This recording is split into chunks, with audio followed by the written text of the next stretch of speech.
Penny Walker, who is the CHPP Production Superintendent at Bengalla Mine, joins me in the studio. Penny, how are you doing?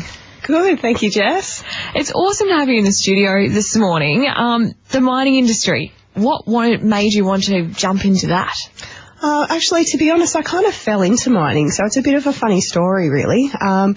I ended up in a first career of being into music performance, so toured the world with a lot of different orchestras and stuff, and ended up being about 21 and deciding that, unfortunately, music wasn't really what I wanted in life. Yeah. So went back to uni, chose chemical engineering randomly, and the one thing I didn't want to work in was actually mining. In about third year, you have to do some practical experience out in the field. I actually got the Rio Tinto vacation program, which was what most of my peers actually wanted.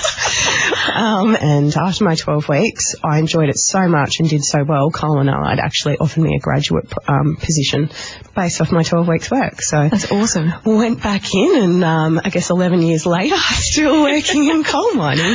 I imagine in the role that you're in, you would have seen the mining industry change certainly over the last 10 years, just really. What I find the people that are really successful in mining, and a lot of the people I'm lucky enough to work with out at Bengalla, is we have a very strong sense of resilience. And that resilience, I feel like as a female going into the mining industry, you need to have a little bit more of that. I thought, there's no way a 5'2", blonde-haired, blue-eyed female who weighs about 50 kilos like myself could ever fit into this. But I've found that during my career, most of the people I've been lucky enough to work with have actually been really supportive. Yeah.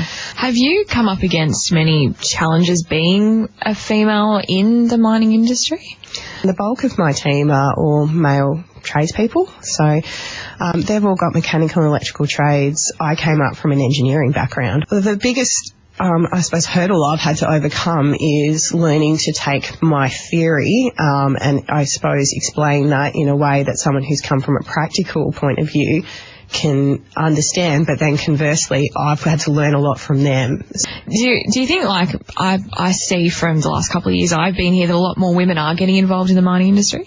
Yeah, look, I would say definitely we're getting a lot more females in, and look, so we do see that. We do see a lot more female truck drivers coming through the ranks now. It'd be nice to see some more female tradespeople. Yeah. It'd be nice to encourage a few more girls when they're coming out of school to come and apply for our apprenticeship programs through all the various companies, because I think a trade can really set you up in life. Would that be your advice to young girls who are finishing year 12 and wondering what they should be doing? Yeah, so I suppose the one piece of advice I give most people, because I talk to a lot of people, I'm a very chatty person, is never knock back any opportunities, because you never know where they might take you in life. Exactly.